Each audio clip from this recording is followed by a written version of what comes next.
we are going to test some more functions of IRL Pro, seeing how it works for me. I mean, so far, I'm liking it. I was using IRL Pro back in the summer, but it kept having some issues. And I think we got those issues ironed out. I was using Larix Pro. The Larix Pro Broadcaster. And I like it, but man, it's expensive. Like, people don't think about this stuff costing money. It's like, oh, it's only $10 a month. Yeah, it's $120 a year.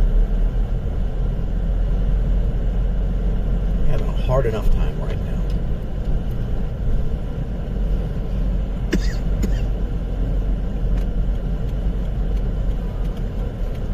Right, so one of the things I want to check on, because obviously this is a camera looking at me, is the double tap. So I have it set up to where you can double tap and flip the screen, so let's see what happens. Oh, that is so cool. I mean, I gotta move the camera when I want to do that, but that ain't bad. It's not a bad thing to have to do. I mean, I could set it up a little differently with the suction mount so that I don't have to move anything. I can figure out how to do that.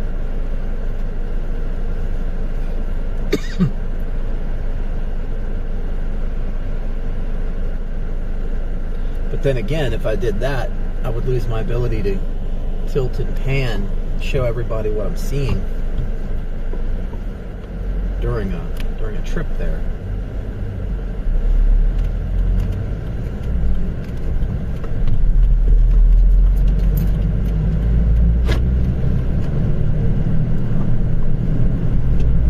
And we're just doing a little more stream testing. Want to make sure that we get this right, you know, because I've already made a certain amount of money off of streaming, and that's great, but I would love to make more. And in order to do that and bring everybody better content, as well for my valued subscribers, got to perfect it. Now, I think using this, setup with the camera this way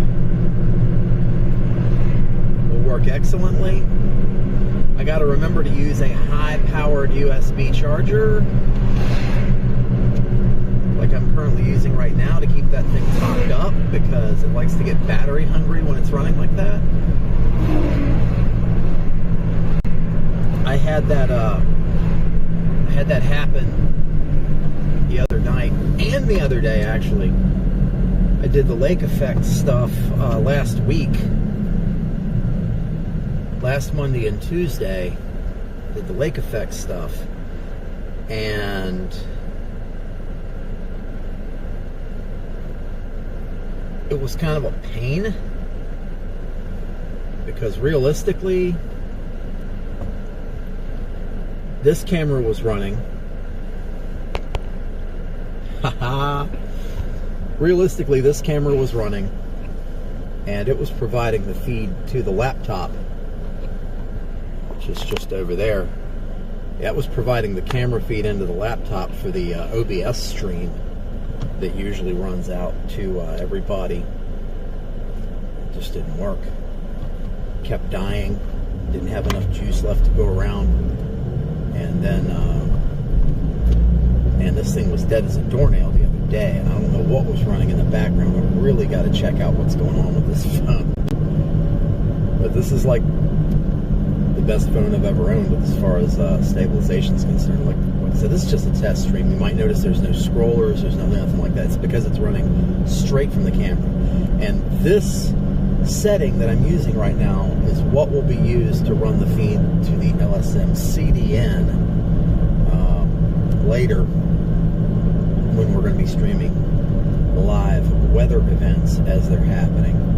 And you know, I haven't even shown anybody what I'm using for that parallel stream. The parallel stream runs, you can see it right there. The parallel stream runs off of a webcam. It's attached to the gripper mount that the phone is attached to. It's a separate camera. And that is left over from the other night when I just ran out of battery on this phone. Now, if I can get that issue solved, I might be able to consolidate back down to one camera, but consolidation might be an issue. Consolidation might be an issue. I'm going back to the house 9:45 in the morning. I got something to do at 1 o'clock. I got more to do here pretty soon. As a matter of fact, really, I've got to get some documentation from work done. I've got to get some documentation from work done because I keep getting yelled at to get documentation done, and as soon as I get anywhere near caught up, then I get a bunch more trips piled on top of that, and I have to go do it all over again. I hate doing documentation.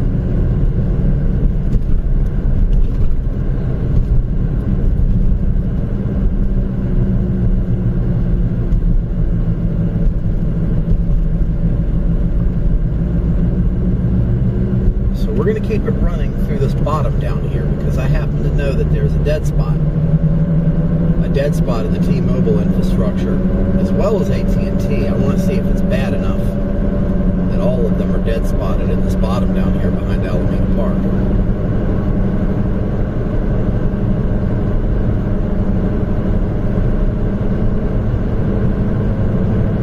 Yeah, this is just a test that's running to my Restream right now. I keep this as a backup for Restream,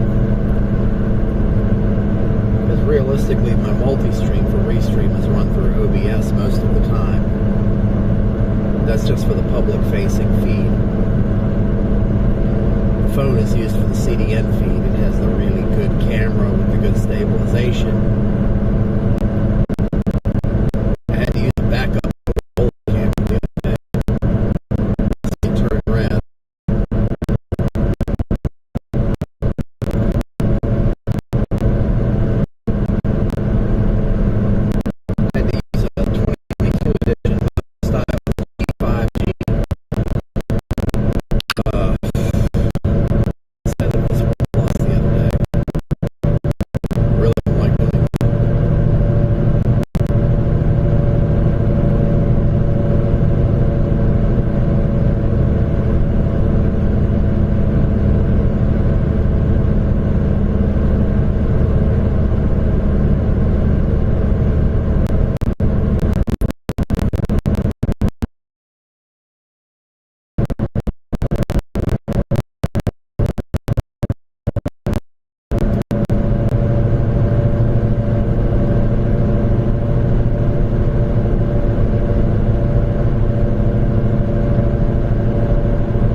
Back to the house, I'll check it out, and I'll put the set the settings down to LSM.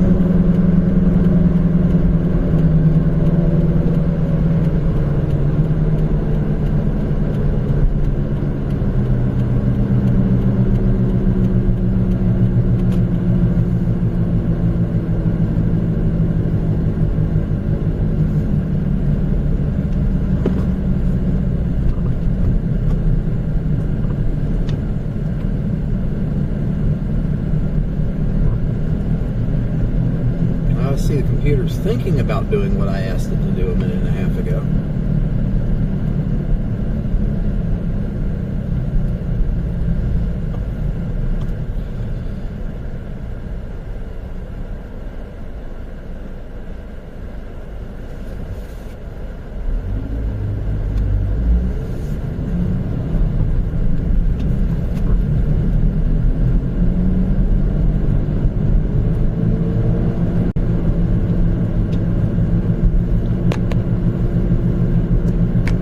Also, I'll make another video for this specifically.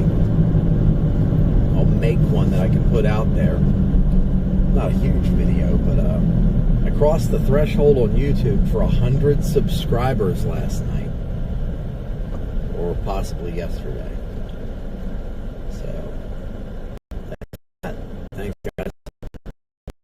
Hundreds of miles. So that's pretty cool. Everybody make it happen. But I'm going to shut this down and